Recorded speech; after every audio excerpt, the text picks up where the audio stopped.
Es un placer para mí, Tatiana de Los Ángeles, darle la bienvenida a la audiencia de nuestro programa, Soñadores para construir un mundo mejor en familia, un espacio para compartir las diferentes experiencias de vida de nuestros invitados y motivar a la audiencia a soñar y luchar por sus ideales. Como es costumbre para nosotras, saludo a mis compañeros Juan David en el máster, Dolma y María Alejandra en la mesa de trabajo. Gracias, Tatiana de Los Ángeles. Mi nombre es Dolma Leguizamón y saludo a la audiencia cordialmente. Gracias por tu saludo. Para quienes no me conocen, mi nombre es María Alejandra López y tengo el honor de presentar a nuestra invitada, Helen López, trabajadora social. Actualmente trabaja con la Fundación Food for the Poor para ayudar a familias en escasos recursos. Helen, bienvenida a nuestro programa. Te invitamos a saludar a la audiencia. Gracias, mi nombre es Helen López. Un saludo cordial a todos y pues como les decía María Alejandra, trabajo para una fundación que se llama Food for the Poor, es extranjera y nos dedicamos a ayudar a las personas en condición de pobreza extrema. Gracias, Helen, por haber aceptado la invitación, por haber estado acá. Sé que tuviste que hacer muchos esfuerzos, pero aquí estamos.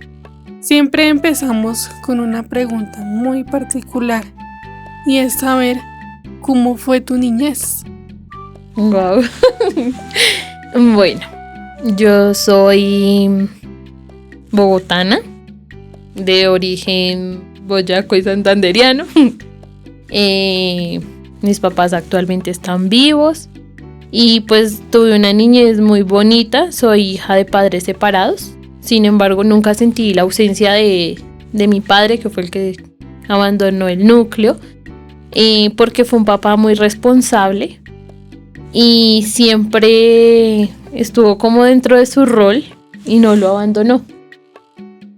Bueno, y ya en la etapa de la adolescencia, en el momento de escoger tu carrera profesional, ¿cómo fue ese apoyo, ese acompañamiento de tu familia para tomar esa decisión? Bueno, inicialmente fue muy raro porque mi carrera base es contabilidad y tengo una mamá bastante rígida. Entonces ella quería que me fuera por lo administrativo, como ella, y inicié por esta rama. Ya cuando iba culminando me di cuenta que realmente eso no era lo que quería en mi vida y se lo hice saber a ella. Pues su respuesta fue: no me importa, tú terminas lo que inicias y después puedes estudiar lo que quieras. Luego reflexionó bastante y me dijo como: bueno, hablemos con tu papá y vas a alternar las dos carreras porque no me vas a dejar contabilidad botada. Eso fue más o menos lo que sucedió. ¿Cómo me di cuenta que me gustaba el trabajo social? Porque la Minuto de Dios tiene una rama netamente social y independientemente de la carrera que sea, siempre nos lleva a campo con prácticas sociales. Y fue allí donde me enamoré de la comunidad, donde dije, bueno, no, lo mío no son los números, lo mío está más enfocado al tejido social. Bueno, Helen, muy interesante ese redescubrirte en lo que querías hacer, ¿cierto? Y poder llegar a construir ya con unas bases de una forma diferente, pero que ahora son sólidas en este momento. ¿Qué aportes crees que le estás dando a la sociedad ahorita con lo que estás haciendo con tu carrera de trabajadora social? Uy. Bueno, pues creo que dentro de toda la rama profesional siempre nos olvidamos de lo que es el ser humano, sí, que es la esencia de la vida. Pues primero la esencia de la vida es Dios, ¿no? Pero pues también nosotros somos los que le damos como el toque a este mundo, ¿sí? Y por lo general siempre estamos como con el afán de la vida y nos olvidamos de que nosotros sentimos, de que nosotros también podemos hacer otras cosas, de que nos podemos redescubrir, ¿sí?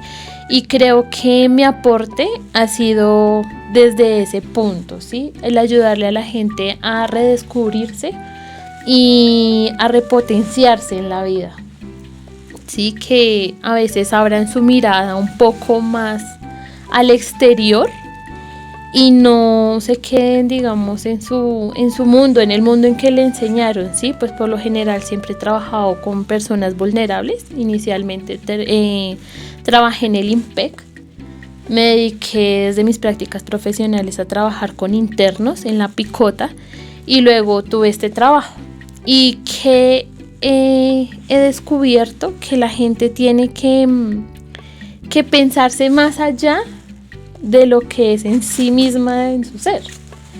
Entonces, para ello toca sacar todo aquello bonito que tenemos interiormente para poderlo realizar.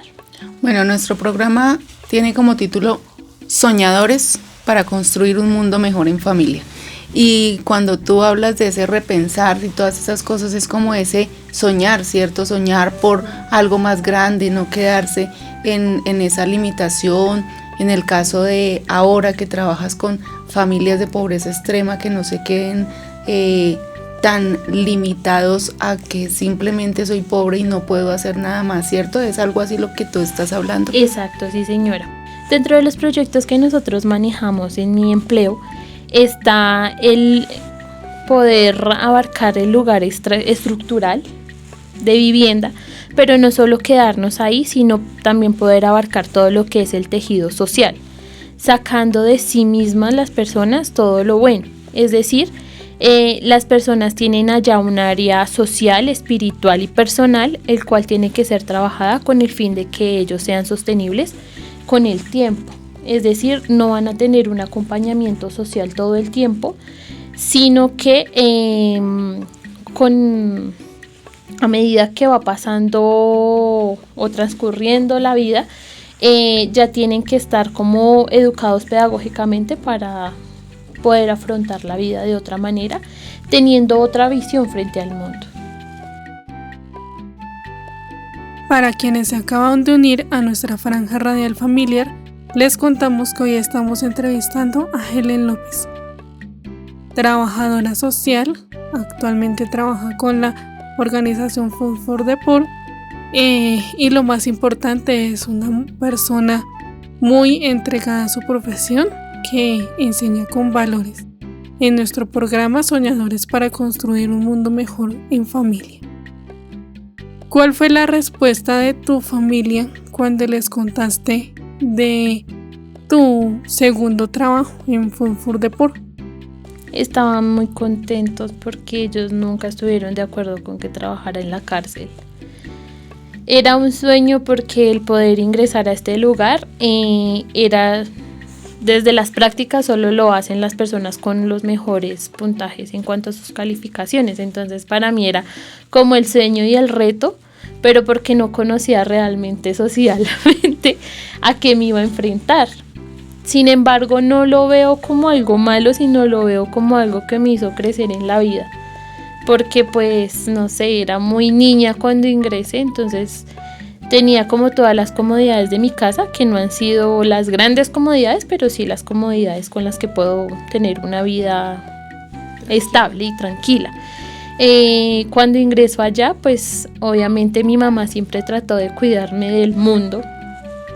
Es decir, no tenía conocimiento de muchas de las cosas que pueden suceder en el mundo, más que todo como en el término de lo malo, podríamos decirlo así. Entonces, cuando ingreso, para mi mamá fue una preocupación total.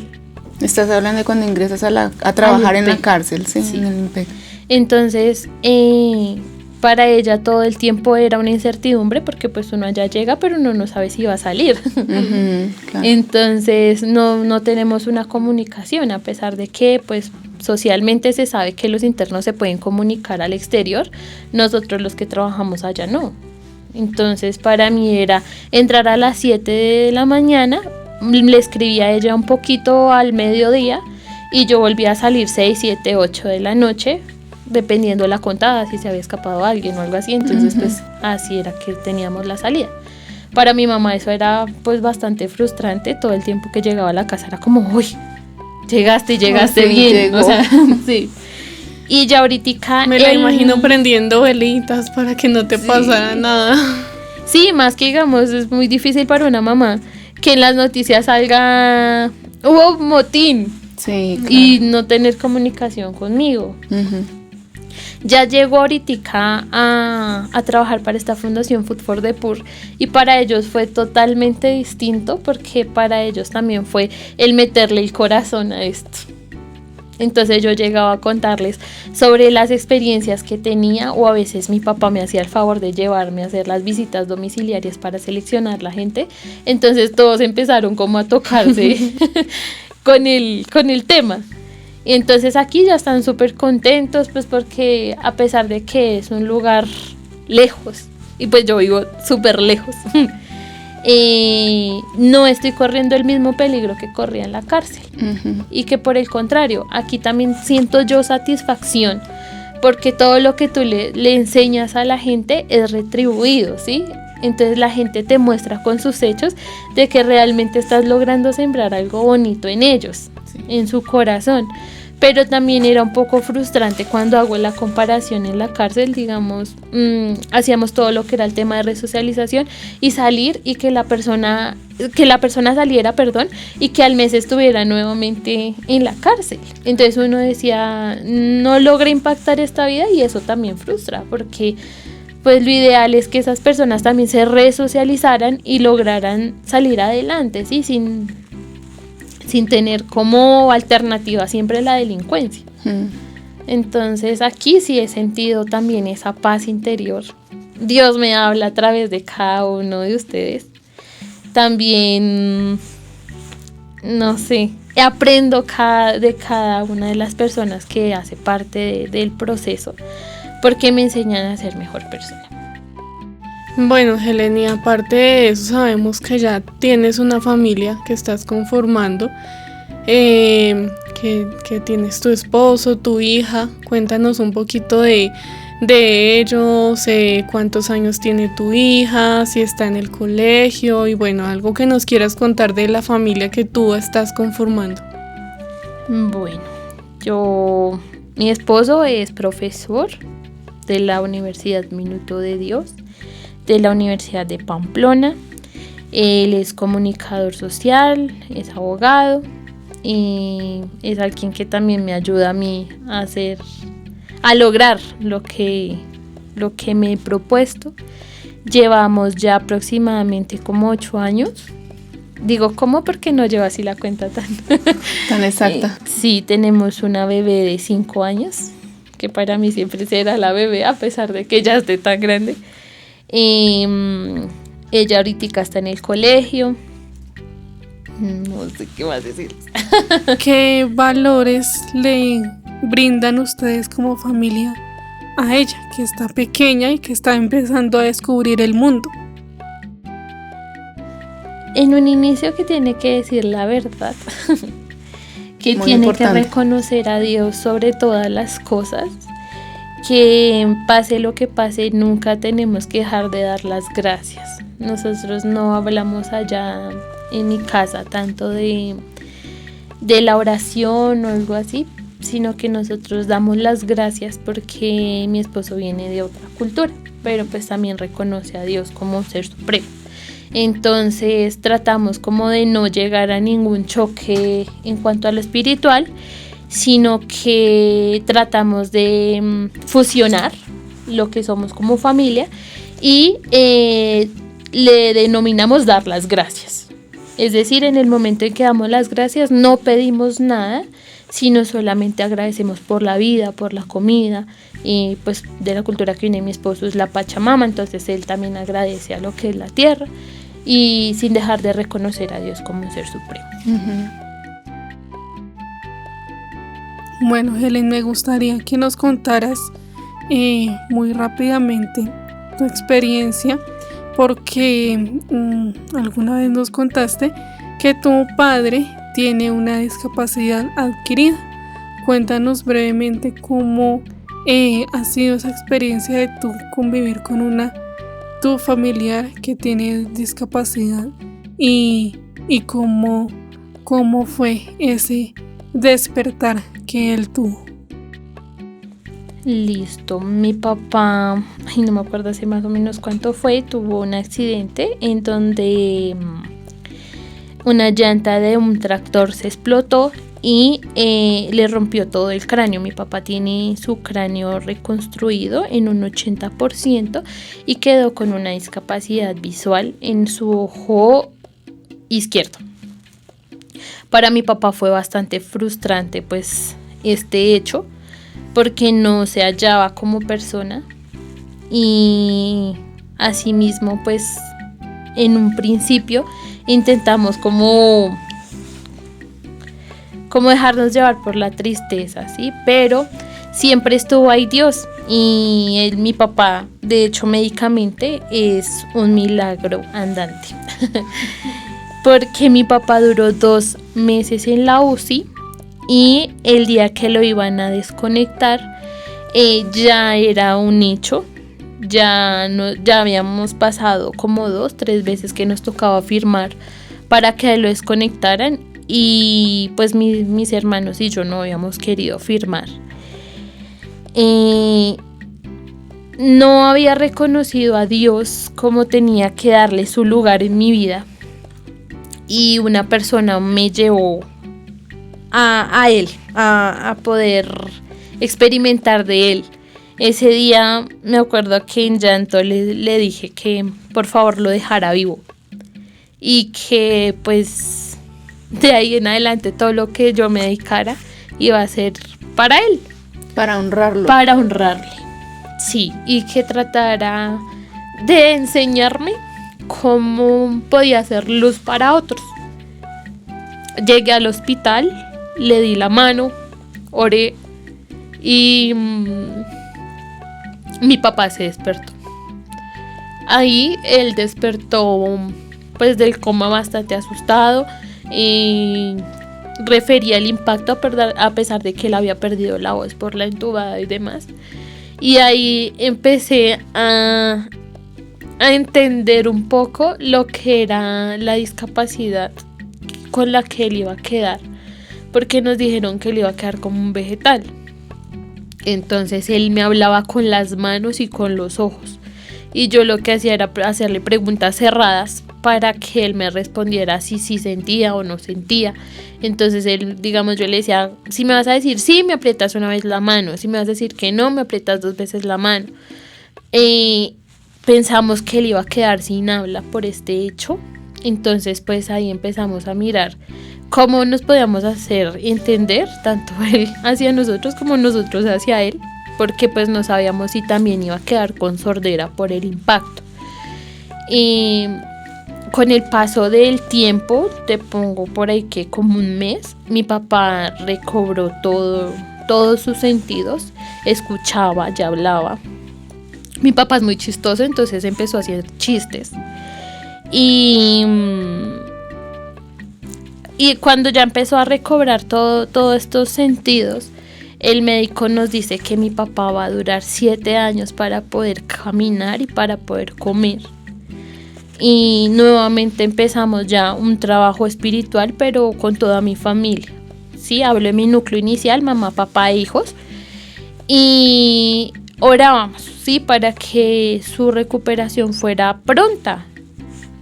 Prueba de ello, él tuvo como a los 3 meses un control en el cual él mismo fue manejando. Y todo el hospital de Chía le aplaudía porque era un milagro. No, eso no se puede denominar de otra manera, porque mi papá ya fue comiendo, caminando, manejando, mejor dicho, O sea, si querían más. Y entonces allí fue donde realmente comprendimos el valor que tenía Dios en nuestras vidas. Y de ahí en adelante pues todos hemos ido caminando en pro de lo que Dios nos indica para poder guiar a otros y asimismo que puedan conocerle de la manera bonita en la que nuestra familia lo conoció. Bueno, pues qué bella lección de vida que nos da tu papá primero y todas las enseñanzas que nos estás dejando el día de hoy es interesante que las personas las vean como esa capacidad de resiliencia, de salir adelante a pesar de las adversidades, por más difíciles que sean, pero desde que haya ese espíritu, ese amor hacia la vida, hacia el darle gracias a Dios, pues nos demuestra a nosotras y a todas las personas que nos estén oyendo y que nos estén viendo en este momento, cómo es la capacidad de Dios para entrar en nuestros corazones, ¿cierto? Me encanta todo lo que nos has contado porque es una enseñanza muy grande para, vuelvo y lo repito, para nosotras y para todos aquellos que nos estén escuchando el día de hoy. Bueno, Helen, antes de terminar me gustaría que nos contaras muy brevemente, lo más breve que puedas, qué pasó después y quién es tu papá hoy en día y cómo lo aceptó pues el resto de tu familia, cómo lo asimilaron, sí, como esa parte emocional, cómo lo asimilaron después de lo que le pasó a él. Bueno, creo que para mi papá fue, digamos, un poco fácil, lo digo no poniéndome en esos pantalones, el asimilarlo una vez encontramos la estabilidad con Dios.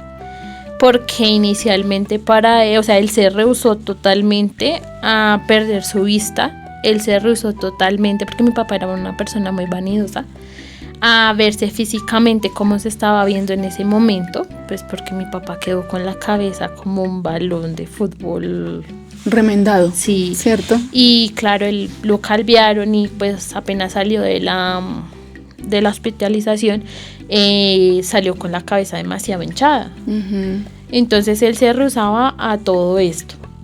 Pero una vez encontramos como ese punto de equilibrio con Dios, él ya no siente como ese, como les dijera yo, sí, o sea, ya no se rehúsa a su discapacidad, sino que por el contrario, ya ahorita la asimiló y hace bromas de su discapacidad y asimismo ya nosotros fuimos asimilándolo, ¿no? Porque para la familia también es muy difícil ver a una persona en depresión por todo esto que le está ocurriendo, ¿sí? Y más cuando era una persona que no se quedaba quieta y ver lo que tenía que quedarse quieto, que en ocasiones le hacían unos exámenes que duraban 24 horas y tenían que dejarlo postrado en una cama y para él eso era muy frustrante y para nosotros también.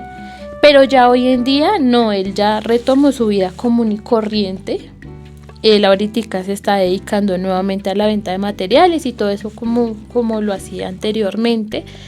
Ya ahorita pues con un poco de cautela por su discapacidad, pero pues asimismo se ha ido reinventando para poderse incursionar en a lo que se dedica. Para la familia también el verlo como con esa disposición a salir adelante, pues lo que hemos hecho es apoyarlo y emocionalmente ya también todos lo asimilamos. Bueno, muchas gracias, Helen, por esa historia tan interesante que nos cuentas y por contarle a la audiencia la importancia que ustedes le dieron a Dios en su vida, a tenerlo como ese motor, como ese centro, como ese eje que les ayudó en diferentes momentos, porque nos has contado diferentes momentos de tu vida donde siempre Dios es el que ha tenido que ser el que los centra, ¿cierto? Sí. Estaban de pronto, no sé, pues cada uno se concentra en su vida, en sus cosas cotidianas y a veces olvida que hay un ser supremo que nos tiene ahí para cosas mejores, pero que nosotros debemos darle esa importancia. Entonces, hoy nos has dejado una enseñanza muy, muy interesante y te damos muchas gracias por haber aceptado la invitación y quisiéramos pues que le dejes un mensaje a la audiencia para que sueñe y luche por sus ideales. Listo, pues primero que todo, vuelve y juega a Dios. Sí, nunca dejar apagar la llama, porque cuando esa llama se apaga es cuando no vemos salida ante la vida. Pero cuando andamos de la mano de Dios, todo es posible y asimismo todos los sueños se logran. Entonces mi mensaje es que siempre, siempre, pero siempre hay una nueva oportunidad, que cada día es un día nuevo y que asimismo tenemos que verlo nosotros. Que el ayer ya pasó y que el hoy toca afrontarlo y que el hoy es lo que tenemos que llevar a cabo y de siempre de la mano de Dios. Helen, te agradecemos por haber aceptado esta invitación y le agradecemos a la audiencia por habernos escuchado desde diferentes partes del mundo. Acabamos de escuchar a Helen López. Le agradecemos por habernos aceptado la invitación y le agradecemos también a la audiencia por habernos acompañado. E invitarlos a que nos sigan acompañando en todos nuestros capítulos de esta maravillosa franja radial con el programa Soñadores, para construir un mundo mejor en familia.